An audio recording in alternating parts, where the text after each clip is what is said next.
Sonny. How is Sonny on there? I thought Sonny was Yeah, Sonny, I thought you were killing people with shovels. What's going on?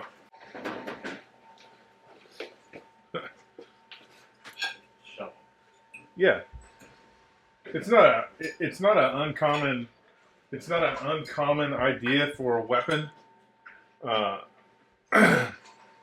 shovel. Yeah. Like, you guys had it, didn't you? Didn't they have like in your e-tool how to hack a person with hey. Yeah, they did. Oh man, I thought you had cinnamon rolls in the trash. He was like, "Hey, wait a minute." It's not uncommon, you know. It's really a holdover from. I mean, I'm sure that dudes did it prior to World War I, but it's really a holdover from World War I because single shot rifles, bayonet. Oh yeah. Problem with the bayonet is sometimes you don't get your rifle back. Where a shovel, the way they built it, especially the Germans. I mean, our shovel was pretty much during World War I. Everybody's shovels were pretty close to the same. It was short handled with a fucking spade at the end of it, so you could beat a motherfucker with a shovel real quick. So World War I, there was a lot of shovel action. World War II, they still taught some shovel action, but it was mostly the Germans and the Russians. I had a brigade division commander. I can't remember his name. I should remember his name, but he was in Vietnam when 19 got overrun, and he actually tells the story of when he was company commander killing 4 Vietnamese with a shovel.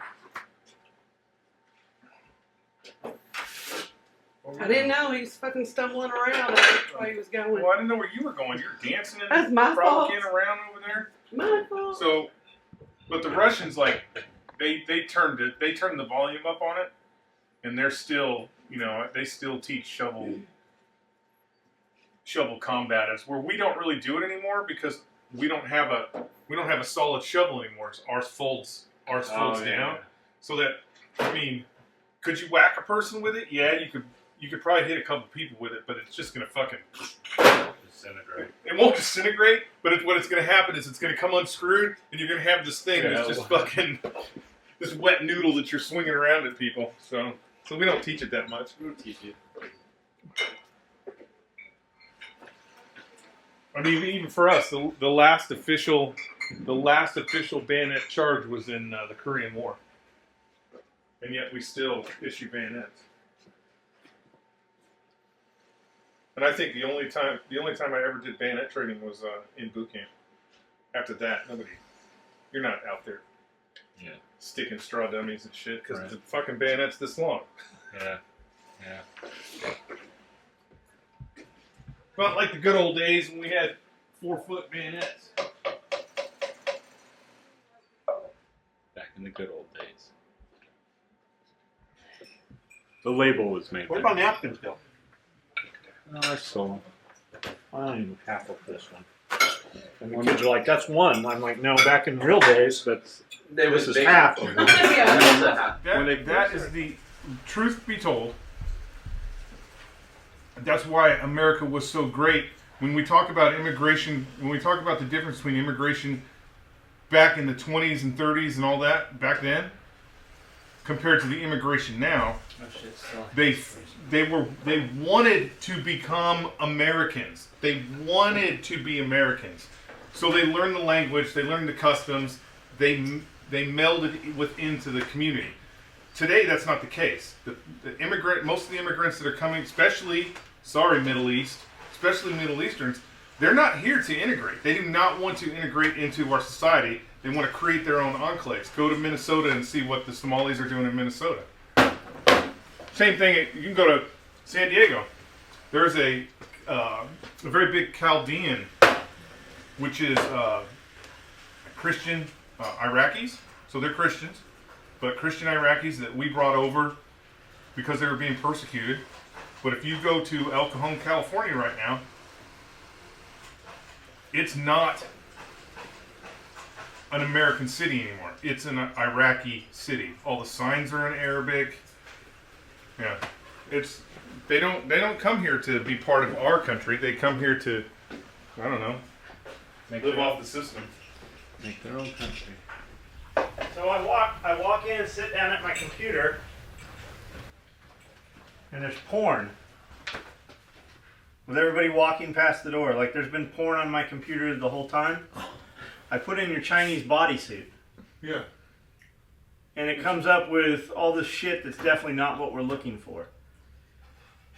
One of them's Pornhub. I click Pornhub thinking it's going to be like fucking big head costumes or something, and it's just normal ass porn. Click, turn it off. Apparently I didn't turn it off. So the whole time we've been in here eating with fucking 40 people walking in and out the door. When I say Jeff's had worse showers than that. mm-hmm. Euphrates River. And you use Euphrates River? Using the water from the Euphrates. Because doesn't all the sewage go to the Euphrates River? Yeah. And that was how Jeff grew a third arm. Like you would go take a shower and it would smell so bad, but you would still just, because you wanted to get the dirt off you, you'd still take a shower. It smelled so bad. And so we were doing that for like 5 months. And then there was a bridge that was blown up in our area that the Navy wanted to send, CVs up and have them rebuild the bridge. So they sent Navy divers up to look at the pylons to make sure that the pylons were still good, so they could just, fab a bridge that goes over the top of the original pylons. And they found inlets? Well, they put the Navy divers in the water, and then the Navy divers got out and were like, There's so much. this fucking water is trash. So they sent water purification guys up, and the water purification guys did the test on the Euphrates, and they're like, you can't even swim in this water. We can't even fix this. Get Here's the your fuck hemoglobin shots. Yeah, they were like, get out of the water, no more bridge. Closed circuit. Fucking. Yeah, no more shit, we're done. And they fucking left.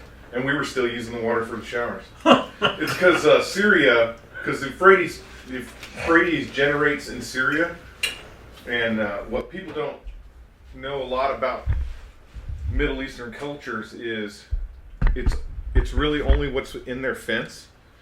So like, Yeah, they'll put buckets of shit outside the wall. yeah, they'll literally just make a ditch that goes from the shitter to underneath the wall, and just let that out into the street.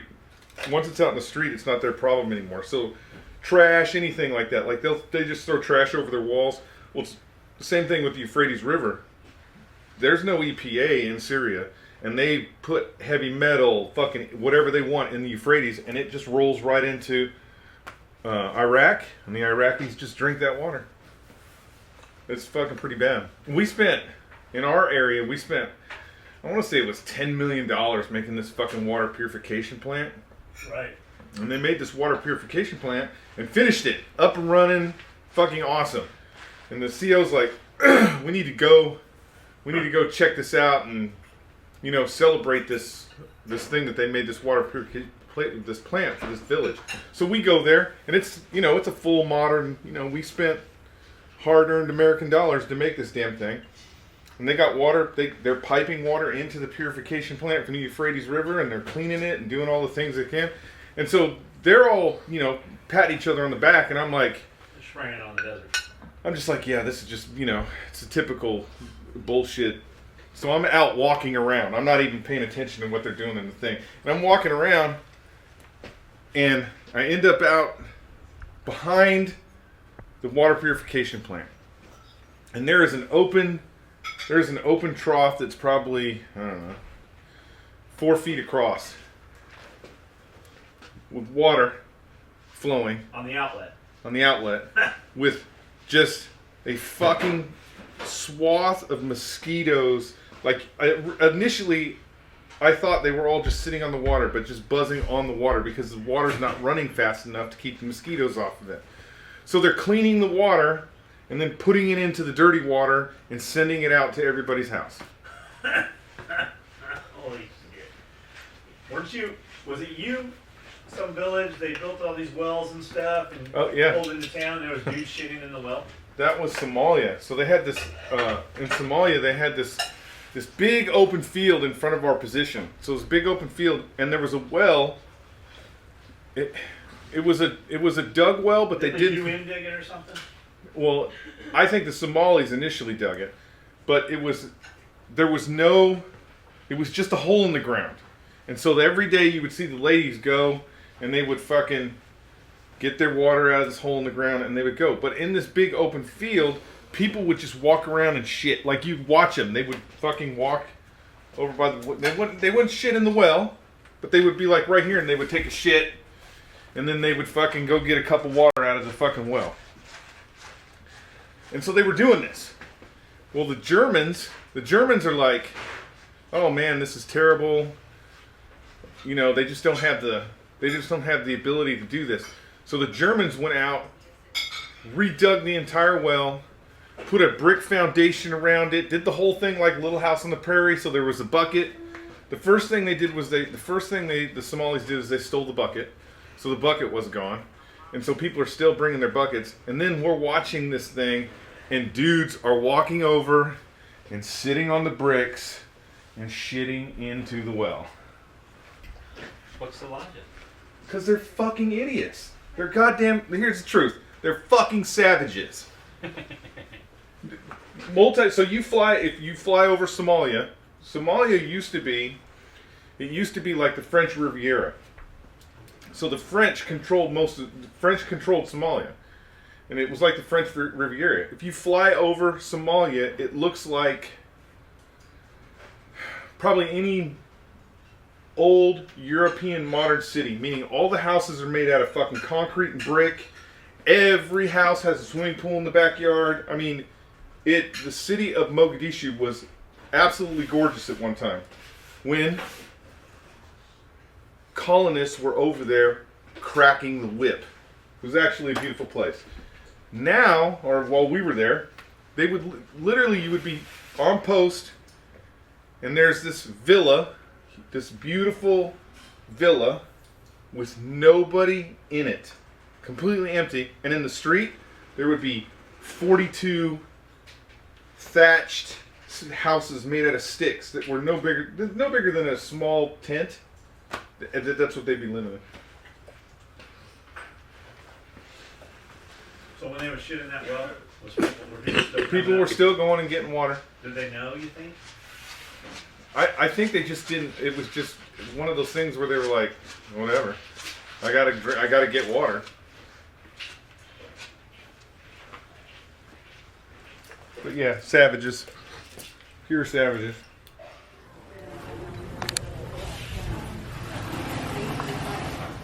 Blue dreads? Huh? Dreads? No. This looks ridiculous. You actually fucking glued that? No, it's not glue. What the hell is that? Gel. Jizz.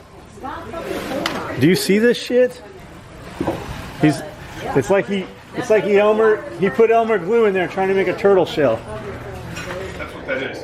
That's capital punishment. The problem with capital punishment is you have to have a tight rein on it. Like technically the person who is instituting that is executing that capital punishment has to understand what he's doing, why he's doing it, and have a tight rein on the application of that capital punishment. That's the hard part. The problem is once you start spreading capital punishment out throughout the land and saying, hey, it's okay for you to spank kids at school, then you got people taking it to the extremes and they're really hurting kids and stuff like that. And that's the problem with capital punishment is it gets out of hand real quick. It's the same thing with like hazing. There is a reason to haze people. There is a reason to haze people. The problem is once that tradition gets dropped down, once it's gone through several layers and the individuals who set it up originally, it becomes less of hazing and more of torture. So that's just because you're not keeping a tight rein on it. You have to really have the right people employing it for it to be effective. It's a great day today. Artichoke hearts are here. Are they the good ones? Yeah, Oh man, we need to have some. they're the ones in the glass. Those are the best. Break this down. Okay. Don't have a frown. Turn that frown upside down. Break that down. I know. Are you still sick? Try it. You need hydrogen What's wrong peroxide. with you? Up here? Your chest? Sure. No. Skully's got plenty of time to get better when we head to Pennsylvania. That's right. You know what would be awesome? I This got is what the we got to jacket. do. What are you As- going to, as what are you we- going to Pennsylvania? Hey, this is what we do. As we roll up and try to change the guard, we need Stella in a suit, in a straight up hardcore lesbian 3-piece man suit, Right. to walk up, push us out of the way, just push us out of the way and go, NSA is going to take over from here, boys. You guys just step off. What's in Pennsylvania? So there's these The Amish? there's these goofy gold hunters. They have been searching for Is this the Island TV no, totally different. Totally different. These guys don't have a TV show. They probably will after this. They're searching for some Union Civil War gold that disappeared right before the end of the war. It's like $58 million. Like a submarine or something? No. Is that the one? No. It's Okay. wagon train. Oh, okay. The Civil War time. Supposed to be like $58 million. In a submarine in Civil War. Mm-hmm. That's what I said. Yeah, That's what but it's there's supposed two to of be. them. Not that you could put gold in. So that this wagon train supposedly disappeared in Pennsylvania. And these guys have been searching for the gold ever since. Well, So much so they have no employment. yeah, probably no employment, Wow. whatever. I'm sure that there's some rich billionaire who's But giving them money so they can keep looking for this gold, hoping to find gold treasure. They find a location in Pennsylvania where they think the gold is buried. But we already know about this. Yeah, it's public now because of what's happened. Oh, so did they find it? They think they have found it. The problem is the place where they need to dig is on state property. It's in a state park. They have found all this preliminary evidence that there were Civil War soldiers staying in this area at this time period. Blah, blah, blah. No big deal. They called the FBI. The gold hunters call the FBI and say, "Hey, we have got this hit here with our super metal detectors, whatever, and we believe this is where the gold is buried." And the FBI come out. They send some people out there, and the FBI's like, "You guys are kooks. There's no goddamn gold here. Ha ha, whatever. We're not giving you any permission to dig here. Get the hell out of here." They leave. They leave because it's state farming. The next day, the FBI in force is in the same area, and people say they're digging. You can look at pictures where they've actually moved trailers and FBI shit into the area. The FBI says they have an investigation going on that has nothing to do with the gold. It's going to be an alien or something. They found that's They found the other transformer. Somebody said that they're like with a hit that big on a metal detector, it's probably another spaceship. It's Optimus Prime. So I told Cookie, what we need to do, go down to the Chevy dealer, get us a black SUV, get us some FBI windbreakers, some hats. We'll roll up there. We'll be like, "Hey, it's good to go. There's nothing here. J. Edgar wants you back at the thing. We're going to set up some security here, and you guys can leave." And so the FBI agents will all leave, and then we can start digging for the gold. I don't think they're just going to leave. We have windbreakers. We'll have Maybe. I mean, windbreakers. if the weather conditions are poor, maybe they'll leave. If they just don't want to be We'll there. have windbreakers. And then I That fixes thought, all of it. but then I thought they might question us if we showed up, and they're just like, they might be like, "We're going to need to see some ID." But then if Stella pushes away and declares it a national security site, then they'll just be like, "Oh shit, we got to leave." Genius. Genius. Sometimes it is just that easy. And then we will be either in charge of the gold or the alien spaceship. Either way, it's a win-win. Yeah, either way, it's a win-win for SOE.